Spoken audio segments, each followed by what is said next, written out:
Hello and welcome to the COVID-19 STAR Team High Priority In-Person Response Training. On March 12, 2020, Governor Gavin Newsom declared a state of emergency for California, and the stay-at-home order was executed as a preventative measure to reduce the transmission of COVID-19 to susceptible populations. Exempt from the order were critical business sectors deemed as essential in order to maintain the continuity of operations for public health, safety, and community well-being. Child welfare agencies are considered to be an essential business due to the support and services that they provide to vulnerable children, youth, and their families. As you know, increased stressors such as health or financial concerns and/or additional caregiving responsibilities for children or older adults can lead to an increased risk for abuse and neglect. During this time of uncertainty, Children and Family Services remains committed to ensuring that children are safe from abuse and neglect, and their overall safety and well-being are supported. In order to balance this commitment with the health and safety of staff, standard practices have been modified in order to reduce the level and frequency of in-person contact with children and families during the COVID-19 pandemic. Based on guidance provided by the California Department of Social Services, virtual contact with families and children may be utilized in specific circumstances, while in-person responses will be reserved for those families with the highest priority needs to ensure child safety. The Strike Team Augmented Response, also known as the STAR Team, is a group of volunteer child welfare staff that will assist primary assigned social workers who are unable to have in-person contact with children and families identified to have a critical, high-priority need. STAR team members will assist by conducting in-person assessments or in-person supportive activities to ensure the safety, well-being, and stability of the children and youth in the home. In order to appropriately address all incoming requests, the role of the STAR team member will be limited to the identified need and necessitate a strong collaboration with the primary assigned social worker. In order to provide these critical services to children, youth, and families, the STAR team will be divided into two subcategories: social workers, who will conduct in-person safety assessments for high-priority families and/or youth, and supporters, the field-based case aides and community service coordinators, who will assist with activities necessary to support families, youth, and/or placement stabilization. The STAR team will provide in-person contact when the primary assigned social worker is unable to conduct in-person contact or there is an affirmative response to the health pre-screening questions.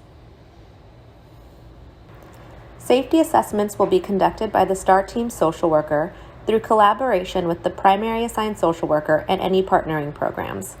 They will include observation of the physical environment of the home and interviews with all the children and pertinent adults to evaluate for safety. They will also include completion of the SDM safety assessment. However, it is important to note that any additional assessments are the responsibility of the primary assigned social worker unless there are concerns that the family will not cooperate once the STAR team social worker leaves the home. Supportive activities will be conducted by STAR team supporters, and any supportive activity that is necessary to ensure the safety, well-being, and stability of a child and/or youth in the home.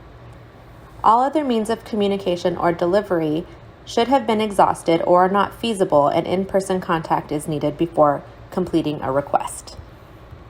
It is important to keep in mind that STAR team assignments will be time-limited, specific to the requested task, and upon completion of the task, the STAR team assignment will end.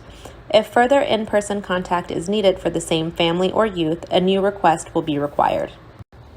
Identification of high-priority needs.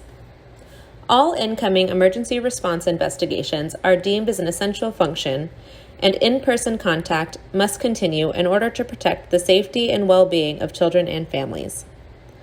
In regard to ongoing cases, the primary assigned social workers are responsible for the identification of high-priority child welfare-involved families that will require monthly in-person assessments. The identification of these families will be determined by utilizing the SDM risk assessment tool in conjunction with known information about the family and/or youth that may elevate or decrease the safety risk level. Because situations are fluid, A reassessment should be occurring on a weekly basis until the stay-at-home order has ended and/or until the regular business practices have resumed. STAR team requests should be prioritized to the following situations. The family and/or youth has been identified as high priority needs. The primary assigned social worker is unable to conduct in-person safety assessments due to the COVID-19 pandemic, or there is an affirmative response to the health pre-screening questions and the primary assigned social worker is unable to conduct in-person contact due to the COVID-19 pandemic. Primary assigned social worker's responsibilities. The primary assigned social worker is responsible in maintaining all case management responsibilities for the families and children or youth they are working with. In the event that a high priority need has been identified that requires an in-person contact, the primary assigned social worker will determine the type of response needed, a safety assessment or supportive activity. For in-person safety assessment requests for open cases, identify the SDM level safety threat. For emergency response referrals, identify a reason why a STAR response is needed.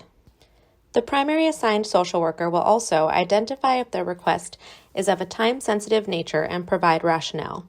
If immediate response is required, consult with Supervisor.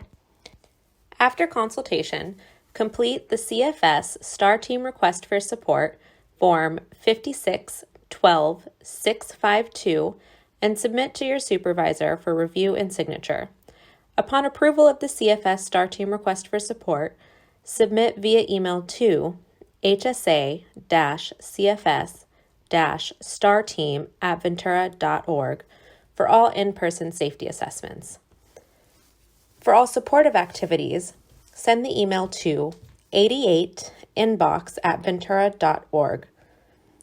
Include STAR Team Request for Support in the email subject line. Please note that all requests for in-person safety assessments should also be sent to Yvette Anderson at yvette.anderson@ventura.org.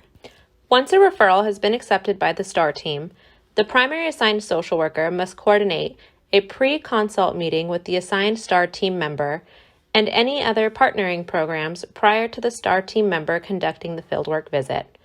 It is important to remember the primary assigned social worker must be available when the STAR team member is conducting the fieldwork visit. After the fieldwork visit, it is the responsibility of the primary assigned social worker to schedule a post-consult meeting with the STAR team member and any partnering programs to discuss any relevant safety threats and/or follow up on any action items that must be completed. Teaming and collaboration. Teaming and collaboration is critical in ensuring information is shared between all partnering programs to identify and create safety and support for children, youth, and families. This information can be used to build upon the existing safety and support network as traditional resources are limited. Team members should make themselves available for any pre- and post-consultation meetings with the understanding that the STAR team members may have limited availability due to the time and sensitive nature of referrals and/or response times to safety concerns. It is a requirement that the STAR team member and primary assigned social worker consult. Therefore, due to the time sensitivity of the required response, consultation may move forward without the partnering programs. Should this take place, the partnering program shall follow up with the primary assigned social worker for further teaming and collaboration. Primary supervisor's responsibilities. It is the primary supervisor's responsibility to engage in consultation with the social worker to ensure that in-person contact is necessary to safeguard the child or youth's safety, to review and sign CFS STAR team request for support, to participate in pre- and post-consult meetings on an as-needed basis, to provide primary supervision and guidance to the STAR team member during the completion of the identified task, to review and approve SDM safety assessment completed by the STAR team social worker and end date any secondary assignment in CWS CMS, to ensure that primary assigned social worker completes identified follow-up actions. It is important to note that in the event the primary assigned social worker is unable to perform their duties due to absence, the primary assigned supervisor will be responsible in providing case or referral information to the STAR team member. Assignment of STAR requests. As previously mentioned, all STAR team requests will be divided into two subcategories: safety assessments and supportive activities. All safety assessment requests must be sent to HSA-CFS-STAR-team@ventura.org and Yvette Anderson at yvette.anderson@ventura.org. All supportive activities requests must be sent to 88inbox@ventura.org. Upon receiving the STAR team request, the assigning supervisor of each respective inbox will review it to ensure it meets high priority criteria. If clarification is needed, a consultation with the primary assigned supervisor will occur. If accepted, it will be assigned to a STAR team member within 24 hours or the next business day, unless it requires immediate attention. For all urgent requests that require same-day attention, call the respective assigning supervisor. In the event that a STAR team request is denied and there is belief that an in-person contact is necessary to ensure the safety, well-being, and stability of the child, the request will be elevated to a program manager. STAR team members' responsibilities. Prior to in-person response, the STAR team member will facilitate a pre-consult with the primary assigned social worker to discuss necessary information that will help guide in-person interaction with the children, youth, and family. They will also determine the type of personal protective equipment needed and consult with their direct supervisor. During in-person response, the STAR team member will take universal precautions when having in-person contact with the family, youth, or community member. For in-person safety assessments, the STAR team member will consult with the primary assigned supervisor prior to leaving the home. For supportive activities, the STAR team member will consult if there are any concerns identified or suspected and/or further guidance is needed on the requested task. After an in-person response, the STAR team member will wash, sanitize their hands, change their clothing, and appropriately dispose of any PPE utilized, and ensure that the county vehicle is placed on a cleaning rotation. They will facilitate post-consult with the primary assigned social worker and complete all necessary documentation. Documentation. The STAR team member must document the contact in CWS CMS within 2 days. Complete SDM safety assessment and send to primary assigned supervisor. Complete second page of the CFS STAR team referral and email to all relevant parties. For additional information regarding personal protective equipment and universal safety precautions, or Strike Team Augmented Response STAR Team, please see Policy Tech. Thank you for joining this training and stay safe.